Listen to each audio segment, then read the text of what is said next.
तो अब हम ये समझ गए कि मल्टी स्टेज कंप्रेशन हम किस कंडीशन में करते हैं। अब इसको कैसे किया जाएगा इसको देखते हैं। देखिए ये हम पढ़ रहे हैं 2 stage compression with flash chamber.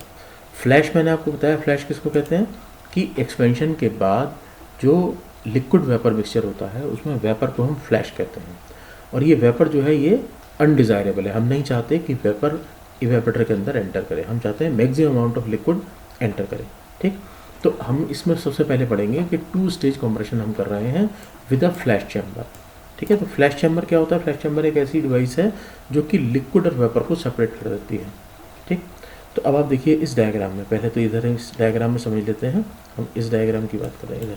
ठीक है, इसमें देखिए 1 ये इवेपोरेटर के बाद एक ये कंप्रेसर है, कंप्रेसर के बाद इसके आगे ये तो कंप्रेसर जो है वो लो प्रेशर कंप्रेसर है, और इसके बाद यहाँ तक कंप्रेशन हो गई और फिर हमने दोबारा कंप्रेशन किया, वो हाई प्रेशर कंप्रेसर है। तो ये डबल स्टेज हो गई। ठीक है, 2 बार में हो रही है कंप्रेशन। उसके बाद क्या होगा, इस कंप्रेशन के बाद जब ये आगे आएगा तो ये रेफ्रिजरेंट कंडेंसर में जाएगा। कंडेंसर के बाद यहाँ एक लिक्विड सबकूलर लगा हुआ है और उसके बाद एक फ्लैश चैम्बर लगा है। ठीक है, और फिर ये एक्सपेंशन वाल्व है और उसके बाद में फिर ये इवेपोरेटर में रेफ्रिजरेंट जा रहा है। ठीक है, इस तरह का सिस्टम है। तो अब इसको एक बार इसमें समझ लेते हैं कि ये कैसे कैसे होता है। आप देखिए, सबसे पहले इवेपोरेटर से हमारे पास रेफ्रिजरेंट आता है। ठीक, इवेपोरेटर से जो रेफ्रिजरेंट आता है वो स्टेट 1 में है, ये स्टेट 1 है। हम इसका ये पीएच डायग्राम भी साथ साथ डिस्कस करते रहते हैं, इधर बना हुआ है। तो आप देखिए 1 स्टेट जो है ये ड्राई सैचुरेटेड है, हमने एज्यूम कर लिया कि ड्राई सैचुरेटेड स्टेट है। इस 1 स्टेट्स में ये 1 to 2 कंप्रेशन होती है इन लो प्रेशर कंप्रेसर। तो ये 1 to 2 कंप्रेशन आपको दिखाई दे रही है, 2 पॉइंट तक हो गई। ठीक है, ये कंप्रेशन हो गया। तो अब 2 पॉइंट पर जो रेफ्रिजरेंट की स्टेट है वो सुपर हीटेड स्टेट है। ठीक, ये सुपर हीटेड स्टेट हो गई। इसके बाद लगा हुआ एक वाटर इंटरकूलर। तो वाटर इंटरकूलर का क्या काम है? ये इंटरकूलिंग करता है, यानी कि रेफ्रिजरेंट की जो हीटिंग हो गई है, जैसे सुपर हीटिंग हो गई है, तो उसको ये डी सुपर हीट करेगा, यानी यहाँ पर कुछ हीट रिजेक्ट होगी रेफ्रिजरेंट से और वो डी सुपर हीट हो जाएगा। तो आप इस पॉइंट 2 को देखिए कि 2 के बाद यहाँ पर एक पॉइंट लिखा हुआ 3 यहाँ। ठीक है, तो यानी 2 से 3 तक जो प्रोसेस है वो कांस्टेंट प्रेशर पर, 2 से 3 जो प्रोसेस है वो कांस्टेंट प्रेशर पर डी सुपर हीटिंग हो रही है। ठीक है ना, 2 से 3 तक डी सुपर हीटिंग हो गई। उसके बाद 3 पॉइंट पर अभी हम हैं। इस 3 पॉइंट पर जब आप हैं यहाँ, तो यहाँ नीचे से एक वेपर आती है। ठीक है, अभी ये इधर से जब हम इस साइकिल को पूरा करके इधर से आएंगे तो हम समझ जाएंगे ये वेपर कहाँ से आई है। फिलहाल अभी आप ये कह देते हैं कि ये नीचे से इधर से एक पॉइंट 9 की तरफ से, ये 9 पॉइंट है, इसकी तरफ से इस डायरेक्शन में एक वेपर आ रही है, और ये जब इस 3 में मिक्स होती है तो ये क्या करेगी, 3 पर जो रेफ्रिजरेंट था उसकी और डी सुपर हीटिंग करेगी। ठीक है, तो ये 3 पॉइंट है ये और आगे शिफ्ट हो जाएगा along constant pressure line up to 0.4। ठीक, तो हम ये कह सकते हैं कि इसमें क्या हुआ, आप देखिए 2 से लेकर 4 पॉइंट तक रेफ्रिजरेंट आ गया। ठीक है, कंप्रेशन के बाद 2 पॉइंट था, 2 से ये शिफ्ट होके 4 पर आ गया और ये इसकी डी सुपर हीटिंग हुई है। ठीक, अब 4 पॉइंट पर क्या है, वेपर ही है हमारे पास। देखिए 4 पॉइंट तो आपको सुपर हीटेड स्टेट में दिखाई दे रहा है। इस 4 पॉइंट पर फिर से कंप्रेशन करी तो ये 5 पॉइंट आ गया। तो 4 पॉइंट से कंप्रेशन किया तो ये हम पहुंच गए 5 पॉइंट पर। ठीक, ये 5 पॉइंट आ गया। अब इस 5 पॉइंट के बाद ये जाता है कंडेंसर में, तो ये पूरा प्रोसेस कंडेंसेशन का 5 to 6 पॉइंट जो है उसमें सैचुरेटेड लिक्विड हमारे पास है। तो ये हमारा जो 6 पॉइंट है यहाँ पर, ये इसमें सैचुरेटेड लिक्विड हमारे पास है। अब इसके आगे हमने एक लिक्विड सबकूलर लगाया हुआ है। सबकूलिंग हम पहले डिस्कस कर चुके हैं, क्या होती है कि जो सैचुरेटेड लिक्विड है उसकी और फर्दर कूलिंग करते हैं। अगर और उसकी कूलिंग करेंगे तो क्या होगा, ये जो 6 पॉइंट है यहाँ पर, ये जो 6 पॉइंट है ये शिफ्ट होकर 7 पर आ जाएगा। ठीक है, तो हम यहाँ 7 पॉइंट पर आ चुके हैं, अब हम 7 पॉइंट पर हैं। ठीक, ये सबकूल्ड लिक्विड है। अब 7 पॉइंट से एक्सपेंशन होती है, ये जो हमारे यहाँ E1 एक्सपेंशन वाल्व है, इससे 7 to 8 एक्सपेंशन होती है। तो 8 पॉइंट पर जब हम पहुँचते हैं तो आप देखिए 8 पॉइंट पर क्या है, इस 8 पॉइंट पर ये इस डोम के अंदर है, तो इस 8 पॉइंट पर लिक्विड वेपर मिक्सचर है।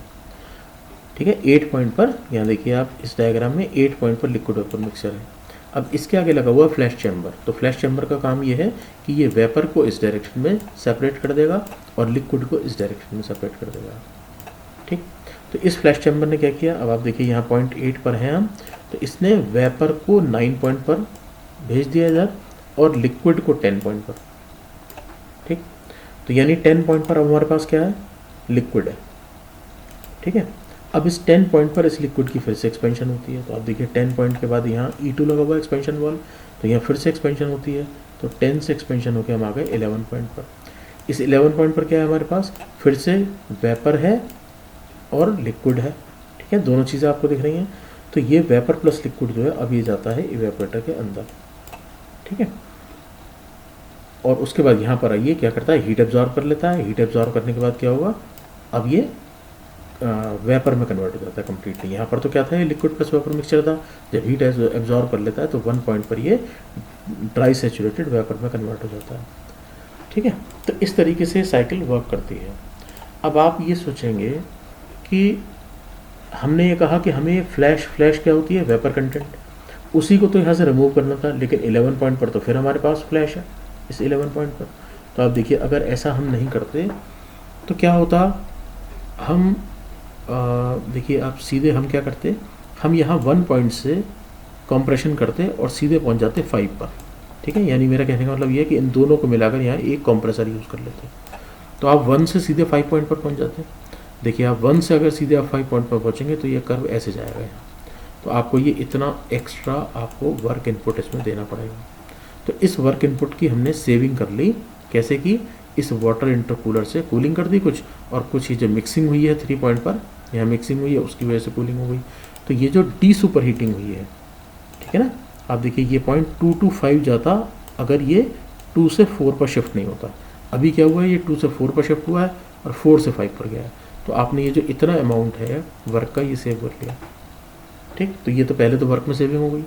दूसरा आप देखिए जब भी हम 5 पर पहुंच जाते, 5 के बाद कंडेंसेशन होती तो हम 6 पॉइंट पर होते। ठीक, अब अगर ये सब नहीं होता तो 6 पॉइंट से एक्सपेंशन होती, 6 पॉइंट से एक्सपेंशन होती तो हम यहाँ आ जाते। ठीक है, और सीधे 1 पॉइंट पर पहुँचते, यानी इवेपोरेटर प्रेशर पर तो 1 आ जाते। अब आप देखिए ये हमारी सिचुएशन होती आफ्टर एक्सपेंशन। अगर ये सिचुएशन होती तो इसमें वेपर कंटेंट और ज़्यादा होता। ठीक है, और वेपर कंटेंट ज़्यादा होता तो वो तो अनडिजायरेबल है, लिक्विड कंटेंट कम हो जाता। लेकिन अब हमने जो किया 6 to 7 लिक्विड सब कूलिंग की, उसके अंदर फिर एक्सपेंशन किया, फिर इनको फ्लैश चैम्बर से 8 पॉइंट पर सेपरेट कर दिया और फिर 10 पॉइंट से एक्सपेंशन की, तो हम 11 पॉइंट पर पहुँचे। तो इस पॉइंट पर जो फ्लैश का अमाउंट है वो पहले से कंपैरेटिवली काफ़ी कम है। ठीक है, तो वो अगर कम हो गया तो ओवरऑल क्या हो गया, हमारा रेफ्रिजरेशन इफेक्ट इंक्रीज़ हो गया। आप देख सकते हैं ऐसे भी अगर 6 से एक्सपेंशन होती तो हम यहाँ आते तो हमारा रेफ्रिजरेशन इफेक्ट कितना होता, रेफ्रिजरेशन इफेक्ट इतना होता है यहाँ से यहाँ तक। अब रेफ्रिजरेशन इफेक्ट कितना है, ये पूरा 1 से लेकर और 11 तक है।